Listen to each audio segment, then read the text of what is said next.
Practicing mindfulness and meditation will leak into your life, eventually will change your life. Hopefully you can live as a mindful person. This is what meditation does, where it's not always about sitting and meditating. You're listening to Joey's Taxi, conversations from the seat of awareness. No fixing, no forcing, just shared presence. Let's ride. The practice allows you, I always say, you brought up Sam Harris. Sam Harris has a saying that practicing mindfulness and meditation will leak into your life, eventually will change your life. Hopefully you can live as a mindful person. This is what meditation does, where it's not always about sitting and meditating. It's about these moments. My teachers use this example that I love and I always share with people. It's you practice and you sit, so next time when you're at the grocery store and you're in an express checkout lane and you see the sign that says 10 or less and you look at the person in front of you and they have 35 items, you just gonna stand and you're gonna say, okay, I've practiced for this. Let me feel my feet on the ground and let me just check in with my breath. I know I'm frustrated. I know I need to hurry, but maybe I can stop for a second. And my response is, I can wait. It's okay. That's when the power and the beauty of meditation, I would say, leaks into your life. And you're not agitated. You're not angry. You're not like, oh, why? Why did he or she do this? It's like, no. It's for me. It's okay. I can stay with my breath. This shall pass, and just gonna take another extra 2 minutes. It's okay.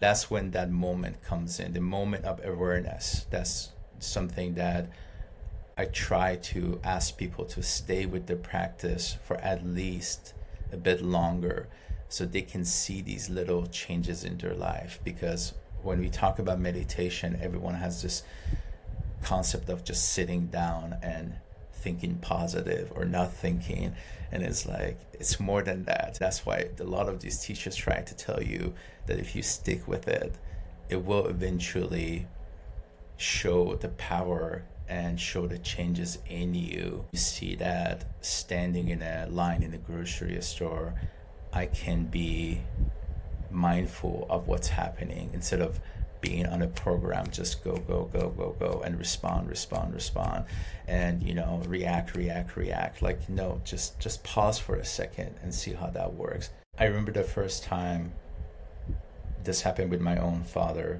and he said something unkind, and I knew where he was going with this, because I love the human psychology and I study it all the time, and I knew where this conversation is going to lead to. This is when I started practicing my meditation seriously. I knew the next thing that was going to come out of my mouth. I paused and I looked at him and I said, I'll be right back. I went to the bathroom and I sit in the bathroom and I started breathing. When I felt calm and I felt I didn't need to react to what was told, I left the restroom. I came outside. I looked at him and I said, I'm not going to continue this conversation. I'll see you later. And I left. That was when I found out that power of that little moment when you're about to react, but you can stop and say, wait, I've done this before. How can I respond to this differently? I love that quote from Einstein that I think it goes something like it's insanity to try things over and over and expect a different result. That's when I really saw my first experience, when I saw the power of pausing between these thoughts and just really saying, do I need to go back to reacting, or can I just pause for a moment and see what the response is going to be? And the response was, I'm not going to continue this. I'll see you again. And things were completely diffused. And that conversation ended right there. Didn't need to go any further. So, yeah. Thank you for sharing that story. I find that even in the past, in situations with people, and I see this now with people after studying mindfulness and continuing to study mindfulness, is that people find it very challenging to, and this I find this in the workshops I facilitate. They say, how can I remember to pause in the moment when I'm in a heated argument with my partner or a colleague? And it can take some practice to remember. It's about that remembering to just give yourself that pause. I would like to share this, that in the Waking Up app from Sam Harris, there's another mindfulness teacher, Joseph Goldstein, that I studied on the app. He has said that in one of his talks, that you can actually play around with the idea of catching your thoughts when you're going for a walk, or if you're doing laundry or washing dishes, and just play a game with yourself and see if you can catch your thoughts in the beginning, middle, or end. So practice with little things first, because it may be really challenging to, if you're in a heated argument, to for the first time take that pause. Not impossible, but it can be challenging for sure. So just practice with your everyday life. Build the muscle around this, the pause muscle. We can call it a pause muscle. Build this up, make it a little stronger, and then when you're in these stressful situations, it may be easier for your being to recollect this idea of taking this mindful pause. Very beautiful. And like Mahyar said, you don't have to engage, you don't have to react or respond. You can just simply say, okay, I'm not going to have this conversation, and I'll see you later. With love and compassion, I'm sure there was no judgment there. It was just love and compassion come pouring out of you to retain a relationship, but in a loving way, to evolve it, at least on your side. I don't think we talk a lot and enough about loving kindness and mindfulness. I heard this from Sharon Salzberg, that she says the pillars of mindfulness is loving kindness, and I truly see that. When you get deep in your practice, we really do need more loving kindness, not only for ourselves, but for others. Since we are doing the work on ourselves and we're sitting and meditating, that loving kindness is so needed. It's so needed. And I'm glad that you brought that up. And I get to shine some light on that as well too, so people can maybe explore, what does loving kindness means? What is it? And hopefully after this they can explore a bit and sit with some teachers. Sharon is a great example when it comes to loving kindness, and they can find out what does it mean to them. Okay, I would like to transition to what I read about me on your website about co-creating Deskvana during COVID. Can you share more about Deskvana and what it is? Yeah, a good friend of mine, Jason, that we actually met and worked at Apple. He's a dear friend. We were living together at that time. Jason transitioned to work at home first. I did a little bit later at the time when I was working with the company that I was with. I had a complete different idea for a meditation app, and he came to me and he said, we really need an app for people that they work from home, and going to your phone is distracting, and I'm using this software called Slack, and I think it would be great to have like a plug-in.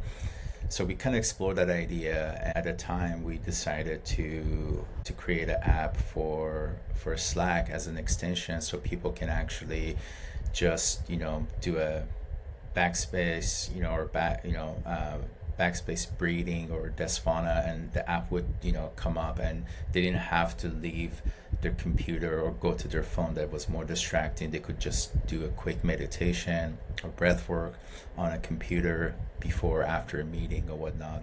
So we started playing with that idea, and we basically explored, how do we do this? We were two creative people, did work in a tech company, but we didn't know programming or even creating an app, so we started from scratch. Jason put a lot of his time and energy into the app, and we got a scam. People stole our money, and they basically were saying that they were working to create the app for us, and they were sending these codes, and we had no idea what it was. So long story short, we had no idea what we were doing, and we basically started from ground up to about a year ago, where with the help of his brother John, we finally finished the app. But I think we were both in different places in our lives. I was more deeper in my practice and teaching. I finished school and I was exploring teaching meditation.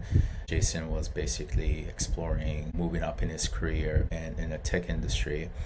So the app was created, but it never went anywhere with it, and we never were able to push it to sell it or find people. We did talk to a lot of interesting people from Google or from other tech companies that they were really hopeful that the app is something that we should definitely not give up on and work with.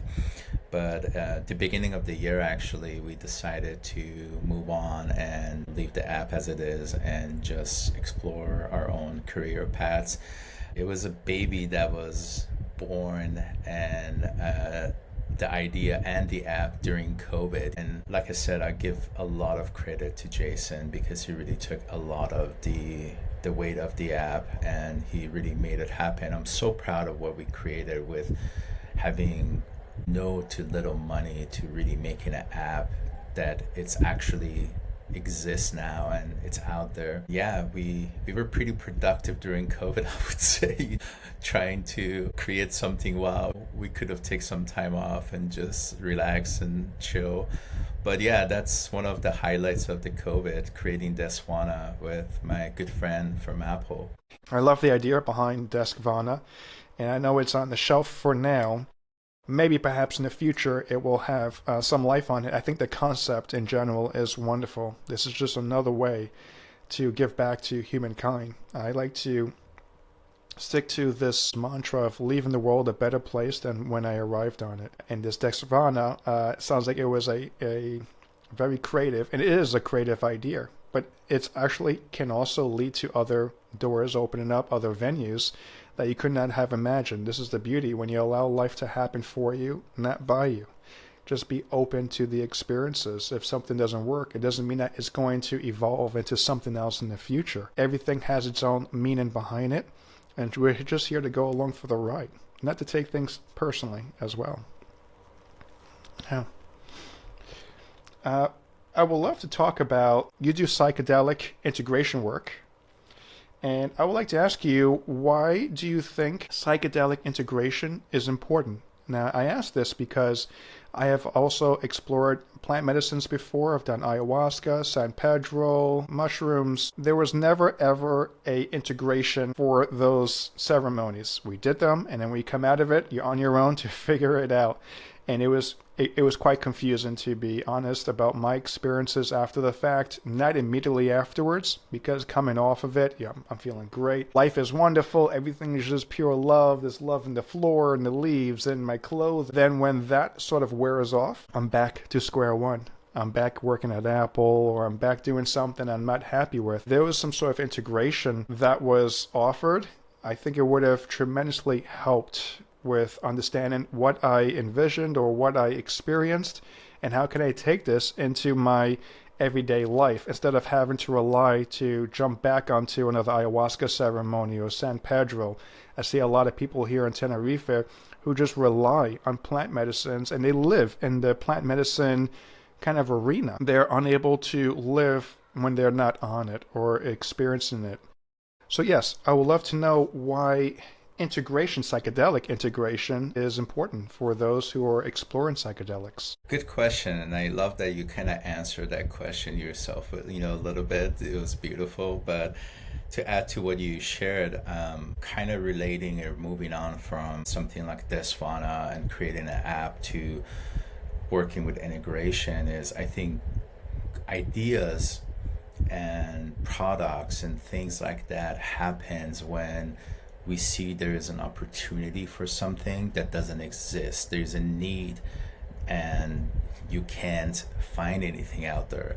So this has started back in 2014 after my first Burning Man trip, where I came back home and I had a really hard time integrating back to my work. I remember I came in, and the day after I started working on this video project that I was doing at the moment, I already directed it, shot it, and I had to do the editing, and I had a really hard time being inside the home for 8 hours straight just editing behind the computer. I would take a break, and those little breaks were just like my highlights. I was like, oh my god, I get to think freely, and I get to really think about what happened at Burning Man and what I want to do now with my life. There weren't a lot of information out there. Some person, I don't know who that person is, and giving shout out to them, they created a one-page list. I remember reading that list. One of the things that always stand out to me was like, do not quit your job, at least 2 to 3 weeks after you come back from Burning Man, or do not break up or divorce your wife or husband. And I was like, this is bigger than I thought. This is really important. So there was this need, and there was nothing out there. Right now, the conversation around integration is picking up. I know people that are creating apps, and people are taking it seriously, because I personally believe that's when the magic happens. It's not about psychedelics only. This is about anything that is, I want to say, transformative in your life. The 3 things that I like to work with, that I have personal experience and I know they're really powerful, are transformative experiences like Burning Man, or events that are very similar, retreats that are very powerful, either if they're Vipassana or even like yoga retreats. Or I have a friend that just came back from Bali, and he was taking classes about masculinity and femininity. It was so powerful for him, where his story was just like mind-blowing of how his life changed in so many ways. The third one is, of course, psychedelic, because as people know, or if they're familiar with it, it's in the name. It's mind expansion. It's something that you get to see, something that you can go back from that. How do I work with this new knowledge or wisdom that I have, trying to live as this modern human? How can I go back to my 9 to 5? But is 9 to 5 a right job for me? Do I need to stay, or do I need to question things? If you are questioning things, then that's the magic. That's what's happening. I'm not saying 9 to 5s are not right for people. Sometimes they are the right decision. Maybe it needs to be shifted or changed into another 9 to 5, for instance. But exploring and having someone who can give you that space, what we talked earlier, that little space, so you can think, you can be seen and heard, and you can also hear yourself, is the most important thing. A lot of things, I think, in therapy, the magic of it is you hear yourself, and when you hear yourself, you're allowed to see, wait, this feels right, or this feels wrong. Most of the times we don't have the right person or the right tools to really access these areas. Integration is so important that it allows you to work with those findings and implement them in some way in your life if you needed to, or just see, what is this that came up for me? Do I need to see a therapist? Do I need to see a life coach? Or let me just sit with this for a moment. When it comes to meditation, there is actually a couple of studies out there that talk specifically about how mindfulness is a great tool, not only when you are going through your journey, but after, where you're going to be able to work with your breath, you're going to be able to work with your thoughts and feelings, and really allow them to come. Because again, we as human, we keep pushing these thoughts and feelings away, but when we allow them to come, and we know how to work with these through the tools that we have learned, we're able to use this wisdom and say, I think I know what the next step is going to be for me, or I know what that feeling is for me, and now I was able to explore why I never wanted that feeling to be allowed to be seen and to be felt. I can move on with that now, and that's when magic happens. Connecting with that felt sense, and there's a lot of magic in that, and connecting with it and allowing it, giving it permission. Yeah. Thank you. Yeah. I have a question for you in regards to presence. Now, maybe it's meditation, or maybe there's another specific practice that you do within mindfulness, But what is it that you personally do to bring yourself back to presence? We touched upon the pause and just taking that moment to ourselves. Is that what it is that brings you back to your presence? Or do you have another particular practice that you do to bring you back to this place of awareness? I think a lot of the credit goes to my teacher, Marv. I like to put some light into relational mindfulness. I'm not sure how much you're familiar with it or not, but when it comes to presence, when you're talking about relational mindfulness, it's the relationship between ourselves with ourselves or ourselves with others. That requires presence, and the presence requires you to work with some awareness.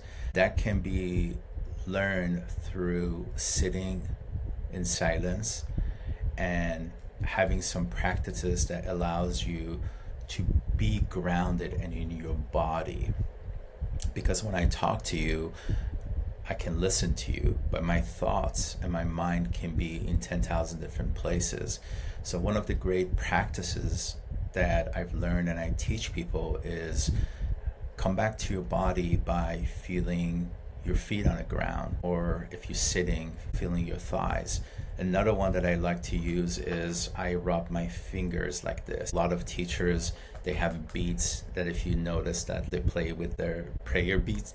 For me, it's just doing this, just feeling, and it's so interesting. It's such a simple act that you don't have to put so much thought into this. But by doing this, I'm feeling my hands and I can listen to you now. I can be present if I'm too busy in my head by saying, come back and listen to Joey and see what's here. He needs your presence right now. We're having a conversation. He's sharing something personal or whatever it is, and I need to be for him right now at this moment. He needs my presence. And I truly believe, it's not my saying. A lot of teachers talk about this. Presence is the best gift that we can give to others. I practice that a lot. It's really hard sometimes, but it's the best. Like, I love when I meet people and I don't have to worry about being on my phone or looking at my phone. I can be there, and as soon as I see my thoughts coming in or I'm just in a different world, I come back. And it's like meditation. When we meditate, we use sometimes words to say come back home, or come back to your breath. And that's what it is. Come back and just be present, because this moment that's what we have. As cliche as you and I were gonna sound, people, it's like this moment is what we have. It's truly it is, because I don't know what's going to happen after this podcast is done. So that's why my best gift that I can give you is my presence, to be with you right now. This is a powerful, I haven't heard about this, touching the fingers, and it's such a simple thing. This is something that we can do if we're speaking with somebody in person. We can even put our hands behind our back and rub our fingers. If we don't want to make it obvious that we're rubbing our fingers, put our hands in the pocket. This is a wonderful way to be discreet about being mindful. Or you can just do it in front of them. They may ask, what are you doing with your fingers? And you can explain what you're doing around mindfulness. Another great way to share this out with others. Tara Brach talks about this opening or whitening the lens. When you whiten the lens, when you're with somebody, and it's a challenging conversation, first to be aware of what's going on within you. Try to identify, is that first letter or acronym of RAIN. Recognize these emotions or thoughts or sensations that are flowing through your experience. And then the other part of it is to open up to what's happening around. Are there birds, or are there clouds? Is there a plant nearby? Just be aware of the environment, and then now zoom back in to the conversation and to bring yourself back to this presence. So it's whiten the lens with awareness and openness. So it kind of reminds me of just touching one's fingers, right? To just make sure you're there and given this presence. Like you said, we don't have a crystal ball saying that what's going to happen tomorrow. We're going to wake up tomorrow morning. I'm not trying to sound pessimistic here, but in the end of the day, at the end of the moment, all we have is this moment, is this present moment. And it does sound cliche, but when you start practicing this and catching your thoughts in the beginning, middle, or end, rubbing your fingers, it's very transformative, because it's a shift. It's a shift from, I call it zombieing, we're zombieing around Earth and just or this autopilot, and we can snap out of that. We can rubber band out of this into a place of just being here. This is all that matters. Doesn't matter what I'm supposed to do in 2 hours or what happened 2 weeks ago. This is what matters right now. So thank you for that tip. I'm actually going to borrow that from you. Sure.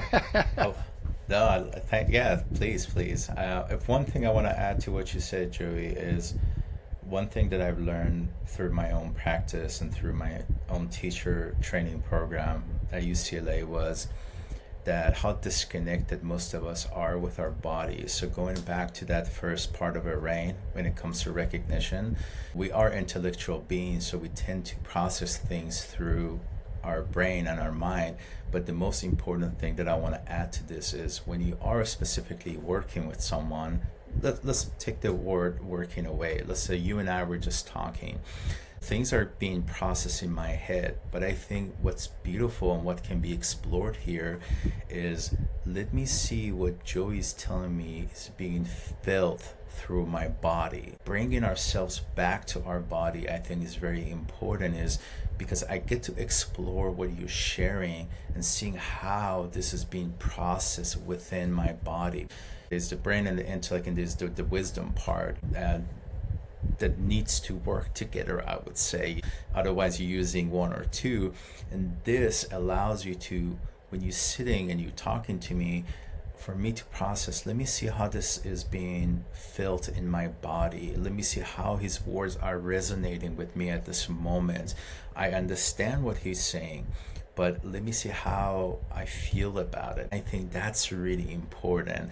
I tell my cousin, I have a younger cousin, and he just started dating. He comes to me for advice sometimes, and I tell him, I said, I was like you. I was in my head most of the times, but now when I meet someone, when I go on dates, I try to see how I feel about the person. I know I can process what they said.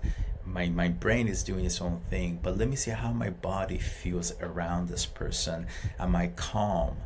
Am I present? Am I not comfortable? And I think that's a really important part when it comes to relational mindfulness, which kind of connects us from our head into our body. That is one of the greatest things that I've learned through mindfulness, is the embodiment, being connected to this body that I keep forgetting that is part of this journey. Just wanted to add that little part to it. Thank you for that. It's really about going back to the felt sense, allowing ourselves to feel in our bodies and connecting with, Michael A. Singer talks about this in The Untethered Soul. Now we have the intellectual mind, which is fantastic. It problem solves, it creates things, inventions. But then we have this personal mind, and living from the personal mind is, in other words, living from our past programming, this autopilot, this zombieing around Earth. Living from that place is a place of fear. There's two of these core emotions, fear and love. And then when you can tap into the felt sense in the body and connect with the intellectual mind, now that's where the real juice is. That's where the work is right there. Then that Shakti, or that soul or energy flow, higher self, whatever you want to call it, is allowed to flow up through all the chakras, from that base chakra all the way through the crown. Anna would be very proud of me because she's a Reiki teacher, so she'd be really excited that I'm talking about chakras here. Yes.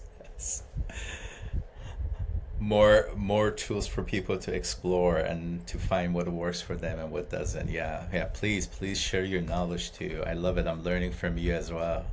For sure. Yeah, it goes both ways, as always. I saw in your recent Instagram post, you have a post there of Robin Williams and celebrating his birthday, which was on July 21st. I just wanted to ask you, what is the significance behind this post on your Instagram? When I was living in Iran, I had very limited access to movies from US, from outside world. And whenever I saw a movie from Robin, there was something genuine about him that I felt that this man is himself, and he's bringing joy to the world. I got exposed to suffering at an early age, where I saw not only through my own suffering but other people. I found out that being silly, being funny, telling jokes is one way to eliminate the suffering for a little moment. I wasn't exposed to other schools of thoughts at the early age that suffering can be maybe controlled or eliminated through other schools of thoughts like Buddhism, for instance. So jokes and humor were a huge part of my life, and Robin was someone that, watching his movies, they made me feel good and happy. When I moved to the States back in 1998, I think it was the same year or the year before where Good Will Hunting came out. As a teenager, I was lost. I was an immigrant. I didn't speak the language. I was learning about the culture. And I remember when I watched Good Will Hunting, Robin, I didn't know at the time, but he was also my therapist at the moment, which without me knowing what really therapy is. I watched that movie over and over, and I feel like also connected to parts of Will and him holding a space for me just by being the character he was in the movie. After, of course, I learned English and I was able to listen to interviews and watch his stand-up comedy. I got to know him even more. And then, of course, we had access to internet a few years after that. And I was like, wow, he's a very beautiful human being. He's not only one of the greatest actors that we had, but he genuinely had a good heart. And for me, I always try to look up to people that not only their talent spoke to me, but their personality also was someone that I admired, and it just added that little cherry on top. I think Robin was one of them that I still watch his movies and I feel like he's a very genuine human being. From either he's doing a dark drama movie to his comedies, he's very relatable. I don't think I have ever met anyone, to be honest with you, that has said, I don't like Robin Williams, which is really interesting. People are very picky or they connect in different ways, but I've never met any human being that said, yeah, I don't like Robin Williams, which is something that says a lot about his character, I would say. I totally agree with you. With him being able to portray his authenticity in his films, and you can tell, like, yeah, he's definitely being himself. This is a real person. Like, I don't know if he's really acting or if he's really being like him, but yeah, it was like that crossover. What would you say would be your favorite movie of his? Mrs. Doubtfire is definitely, that movie made me, when I was living back in Iran, that movie made me want to live in San Francisco. I still think about it and I'm like, there might be a time that I move to San Francisco, because I just love Northern California. I think San Francisco area, Bay Area, has some of the beautiful people, and I have many friends over there, but just the character of the city, I know it's changed a lot since the movie has came out. But yeah, Mrs. Doubtfire, I think it's a beautiful movie that portrays a lot about love, about family, about fatherhood. It has its own drama and its comedy. I don't know how many times I watched that movie, but yeah, that would be my first pick. I had to pick myself, it'd be that one too. Both roles, talking about tapping into our masculinity and femininity, and how he's able to do both so accurately. You just do anything for your kids to see them. No matter what, you will dress up like a woman and be a babysitter. All right, so before we wrap up, I would like to ask you how people can connect with you. How can people reach out to you? What's the best way if they want to do any sort of psychedelic integration or mindfulness, meditation, any of the things that you share with humankind? What's the best way to get a hold of you? I don't do any consultation or promote psychedelics, so let me put that out there for people.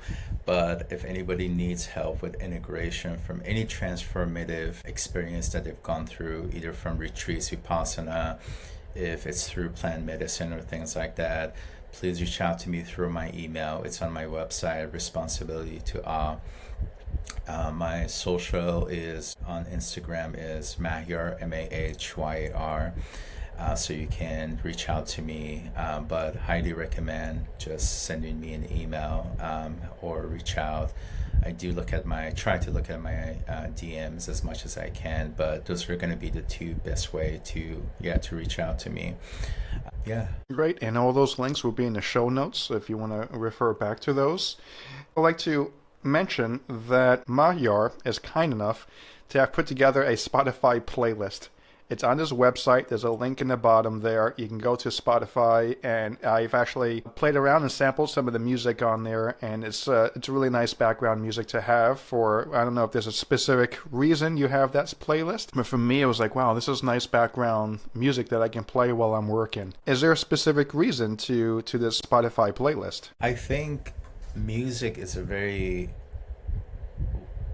it's one of the biggest tools we have when it comes to healing. It's been something that I've used for my own journeys. I've did about 3 events this year with bringing mindfulness through music, and I'd like to explore that a little bit more. But I really think it's a powerful tool. I know some teachers have done that. One of my teachers is using this. So I think it's an area that I'm trying to explore, but I think a lot of people are curious about what can help me in my journey if I'm meditating, or I want to learn more about maybe spirituality and what it is. So I'm trying to bring a bit of a music that can be healing, that can be helpful throughout your journey, if it's through meditation or whatnot. One of the things I do enjoy, one of the biggest part of my life is music. I mean, I listen to music almost every day. Without it, I would get grumpy. When I travel or when I'm traveling for work, I have to listen to music before I start my day or at the end of my day. It's a must. I think sharing that, I always joke around and I say sharing music should be added to the love languages, at least for me. Thanks for noticing that. Yeah, you're the first one who has brought that up, actually. Yeah, it's a wonderful playlist. There's about over 6 hours of music on there. If you're interested and you're listening and watching, go over to Mahyar's website, and you can actually listen to this playlist. If you're listening and watching and you enjoyed the show, I would love for you, if it resonated with you, to follow, subscribe, and like the show. And if you know of anybody else who is interested in these types of conversations from the seat of awareness, please go ahead and share this episode with them. I'd like to close our space here, and I would like to pull over the taxi. And and so we're going to pull over, and we're just going to go our ways now. I want to thank Mahyar for coming on today, for coming into the taxi and being a passenger, and for all of you who are listening and watching. Thank you for the support very much, and looking forward to seeing you next time in Joey's Taxi. Thank you. Thanks for having me, Joey. You're welcome. My pleasure. Bye for now. Thanks for riding along. If you'd like to stay connected, follow the podcast and leave a mindful review. Until next time, stay in the seat.